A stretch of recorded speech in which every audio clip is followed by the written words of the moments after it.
What's going on, everybody? This is Sean of Raw Select Music, and today I want to give you my honorable mentions for 2020. There's a lot of really good music that came out this year, so much so that inevitably there were going to be some records that just didn't make the cut. So I have 9 records right here, 2 that came out in 2018, as well as 7 records here that range from alright to pretty damn good, but not quite good enough to make the top 10 cut. So I'm not going to waste any more time on an introduction. And yeah, let's just get into these guys.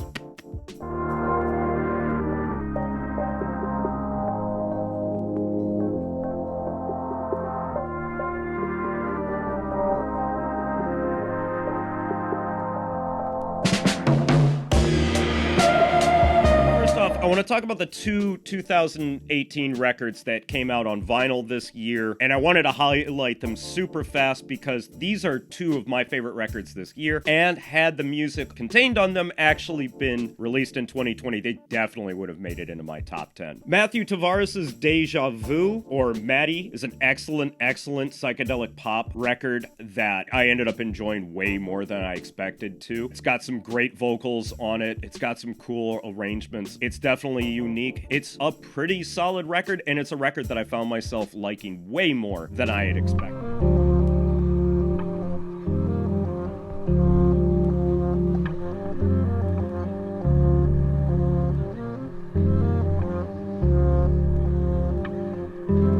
Sam Gendel and Sam Wilkes' music for saxophone and bass guitar. If you watched my video where I talked about this record, you'll know how much I love it. I still think it's one of the most unique and original records out there. Its use of bass and guitar and some light electronics, as well as their unique percussion choices, makes for one of the most interesting musical listens I've heard in probably the last 5 years. And I absolutely cannot recommend this album enough. If you pick up any of the albums that I talk about, either in this list or the next list, this is the one to get. Absolutely in love with this record, and I hope everyone goes out and checks this because we need more records like this. This is what the future music should sound like.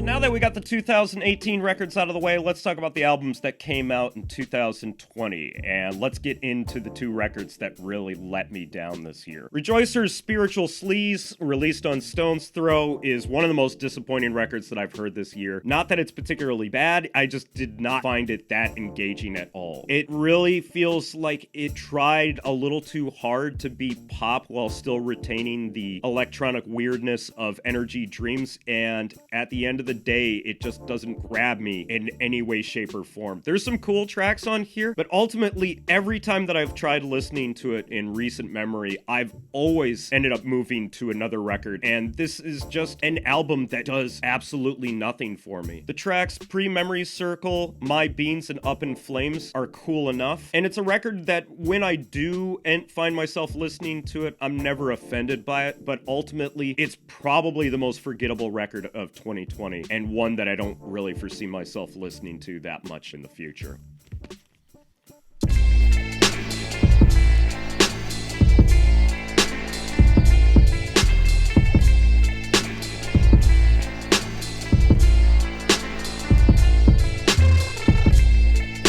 Next one really hurt because I am a huge fan of Dirt Beats, the beat maker producer on this record, and pretty much anything that comes out on Street Corner Music I've always been a fan of, and yet I've found this record to just be one of the most meh hip-hop records I've heard in a while. Dirt Beats turns in some of the weakest productions I've heard from any beat maker in a long time, with the exception of 2 highlights in the form of What Am I Gonna Do and Cali OG, and Mo Dirty is a serviceable rapper that really didn't do anything to excite me on here. There weren't really any quotables, there weren't really any strong hooks, there was nothing really to keep me coming back to this record, and that's really a shame because I expect a lot from Street Corner Music and usually get it, and this time, this one just fell flat for me. I don't know, maybe give it a listen, you might like it more than me, but for me, this was easily the biggest disappointment of 2020.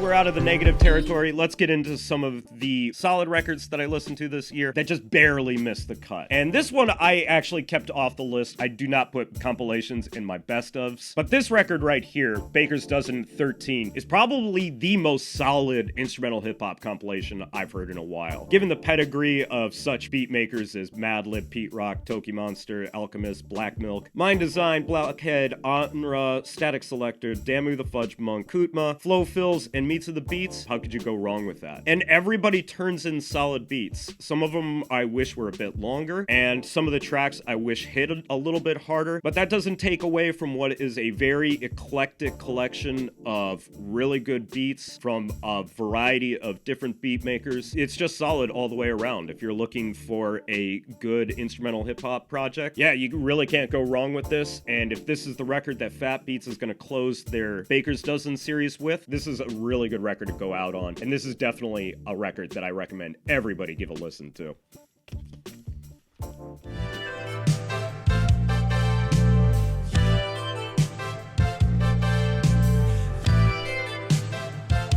See that.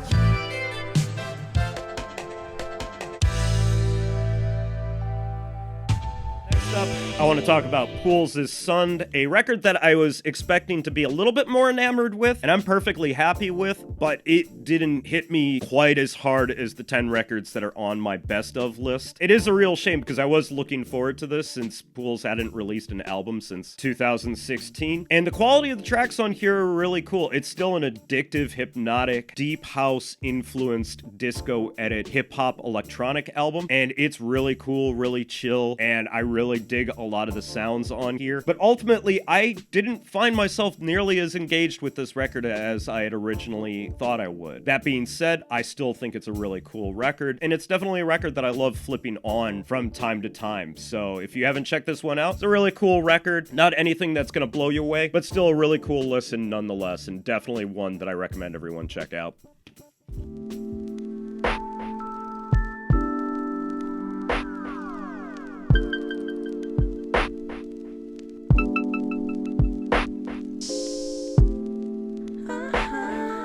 Next up, we've got Eloquence Forever is a Pretty Long Time. This is a perfectly fine instrumental hip-hop project. There's some really cool drums on here, and some of the swing that he puts on his tracks are just out of this world. Unlike a lot of other projects of this nature that feature a lot of guest vocalists over one producer's beats, this one didn't feel like it was bogged down, and a lot of the vocal contributions were really cool. I liked a lot of the more soulful tracks, specifically One Week was one of my favorite tracks of this year. And a lot of the tracks hold up pretty well too, even from just an instrumental standpoint. I think the only thing that really holds it back from making it a more celebrated record for me this year is it's again just a record that as soon as I stopped listening to it, it's never really stuck with me. I've always enjoyed it when I've listened to it, and I do dig a lot of the tracks. The song Airwalk is one of the coolest instrumental beats that I've heard in a while, and it's got this atmosphere to it that I absolutely love. But ultimately, at the end of the day, this record's just kind of all right with me. I still recommend that you give it a listen, as it is a solid instrumental hip-hop project, but it's hardly the most exciting record that I've heard this year.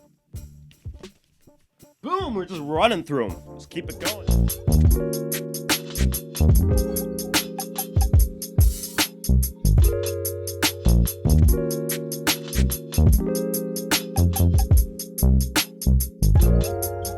Records that are bogged down with vocalists, we've got Suff Daddy's Pompette, a record that I was really excited to hear because some of the tracks on here led me to believe that this was going to be some of Suff Daddy's most exciting material in years after a bunch of projects that were just really not that interesting. And I got about half that. The vocalists on here, specifically Juju Roberts and Illa J, who still can't seem to decide if he's a rapper or a singer, shows up on here way too many times. Guilty Simpson's still still doing his guilty Simpson thing, and I really wish he would do something different. That little negativity out of the way, I still enjoy a lot of the tracks on here. It has a much sunnier vibe to it, and some of the tracks on here are some of the hardest hitting beats that Suff Daddy has done in years. The opening track, Pompette, has that punch that I feel like his productions have been missing since Suff Cells. Gold Teeth has this cool little rolling drums to it, and probably Broccoli is one of the best, if not my favorite, instrumental hip-hop beat that I've heard this year. It's still a cool project. I still recommend that you give it a listen, but ultimately,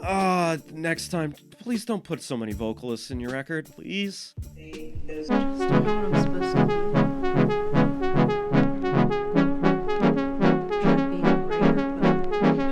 The record that I thought early on was actually going to make it onto my best of 2020 list that just missed the mark as it got edged out by some stuff that I picked up in December. And that was Colors That Rise, Grayed Out. A really cool mix of jazz, hip-hop, electronic music, and house music. I was surprised listening to it again right before I shot this video how much I actually do still enjoy this record. I love some of the synth sounds on here, as well as some of the melodic progressions that they use on here. I love some of the ambience on here. It was really inspired to get Yusef Days to play drums on a couple of tracks on here. And there's just a really cool vibe and a really cool atmosphere that's very unique and very original. I do think it's bogged down a little bit too much with their thematic interludes that sort of tie the theme of the record together. But that being said, it's still a really cool listen. Definitely one of the more unique records that I've heard this year. Definitely also one of the better modern jazz records that I've heard this year. Some cool grooves, some really cool ideas, and definitely really promising. So here's hoping in the future these guys continue to push their sound forward and keep putting more fresh ideas out into the world. So with that being said, Colors That Rise, Grayed Out, just barely missed the best of 2020 list and is definitely one of my favorite records of 2020.